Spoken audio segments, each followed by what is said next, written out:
anak-anak yang terkasih, hari ini kamu sudah berdoa dan mengucap syukur kepada Tuhan belum? Yuk bersyukur buat pemeliharaan Tuhan buat diri kita dan keluarga kita. Bila ada anggota keluarga yang sakit, mari kita berdoa agar Tuhan memberikan kesembuhan dan kekuatan. Kamu juga harus menjaga kesehatanmu ya, selalu taat pada protokol kesehatan. Anak-anakku, sebelum memulai pembelajaran, kita mau belajar firman Tuhan terlebih dahulu. Renungan pada hari ini diambil dari Yeremia 1 ayat ke-5. Mari kita sama-sama membaca Yeremia 1 ayat 5. Sebelum aku membentuk engkau dalam rahim ibumu, aku telah mengenal engkau. Dan sebelum engkau keluar dari kandungan, aku telah menguduskan engkau.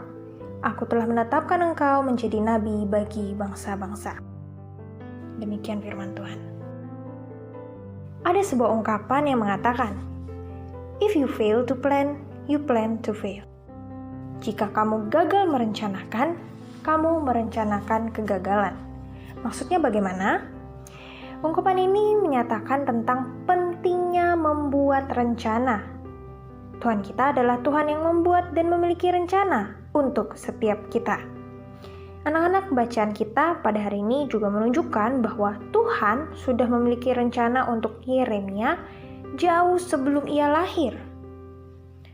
Yeremia dipanggil untuk menyampaikan perintah Tuhan kepada umatnya. Meskipun pada awalnya Nabi Yeremia menolak panggilan Tuhan dengan berkata, Tuhan Allah, sesungguhnya aku tidak pandai berbicara, sebab aku ini masih muda. Namun, Tuhan tetap pada rencananya untuk memanggil Yeremia menjadi nabi utusannya. Lalu, apa yang bisa kita pelajari dari kisah panggilan Yeremia tersebut? Pertama, Tuhan mengenal kita karena Ia yang menciptakan kita. Tuhan menyatakan bahwa Ia mengenal Yeremia bahkan sebelum Tuhan membentuk Yeremia dalam rahim ibunya. Bukankah ini merupakan hal yang sangat luar biasa? Kata mengenal di sini lebih dari sekedar pengetahuan secara pemikiran dan pemahaman, tetapi merujuk kepada pengenalan yang sangat-sangat mendalam, seperti halnya seorang suami mengenal istrinya, seperti papa kita sangat mengenal mama kita. Tuhan mengenal setiap kita, bahkan sebelum kita lahir atau sebelum kita ada dalam kandungan mama kita. Tuhan tahu apa kekuatan dan kelemahan kita. Kedua, Tuhan memiliki sebuah rencana khusus bagi masing-masing kita. Tuhan menegaskan, sebelum engkau keluar dari kandungan, aku telah menguduskan engkau. Aku telah menetapkan engkau menjadi nabi bagi bangsa-bangsa. Yeremia bahkan hidup cukup lama dan ia menyampaikan perintah Tuhan kepada umatnya sampai melewati masa kepemimpinan beberapa raja. Tuhan sudah merencanakan hal ini bahkan jauh sebelum Yeremia lahir. Sama seperti Yeremia, Tuhan juga memiliki rencana khusus untuk setiap kita, untuk setiap kamu.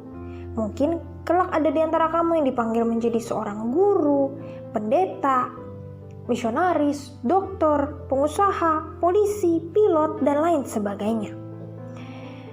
Bagian sekarang adalah belajarlah dengan sungguh-sungguh dan belajarlah taat untuk persiapan menjalankan panggilan dan rencana Tuhan bagi hidup kita masing-masing. Ketiga, Tuhan menyertai kita ketika Ia memanggil kita untuk melakukan rencananya. Yeremia merasa bahwa dirinya tidak layak dan tidak mampu menjalankan tugas khusus dari Tuhan. Namun Tuhan menguatkan Yeremia dengan berkata, "Janganlah katakan aku ini masih muda. Janganlah takut kepada mereka, sebab aku menyertai engkau." Meskipun Yeremia masih muda dan belum berpengalaman, tetapi Tuhan berjanji akan menyertai Yeremia dalam menjalankan tugas yang Tuhan berikan kepadanya. Sama seperti Tuhan menyertai Yeremia, Tuhan juga akan menyertai kita. Anak-anakku, mulai saat ini kita yang masih di bangku sekolah sampai kelak kita dipanggil Tuhan, Tuhan menyertai kita. Tuhan menyertai kita untuk melakukan rencananya yang khusus bagi setiap kita. Tuhan juga memiliki rencana yang khusus untuk setiap kita. Rencana Allah ada lebih dahulu sebelum keberadaan kita. Kita ada di dunia untuk rencana Allah. Tuhan membentuk, mengenal, menguduskan, dan menetapkan kita sejak lahir untuk menggenapi rencana Allah. Oleh karena itu, kita harus melibatkan seluruh hidup kita untuk menggenapi rencana Allah. Kita tidak perlu takut dalam menjalankan rencana-rencana khusus Tuhan untuk setiap kita. Mengapa? Karena Tuhan berjanji akan menyertai kita. Amin.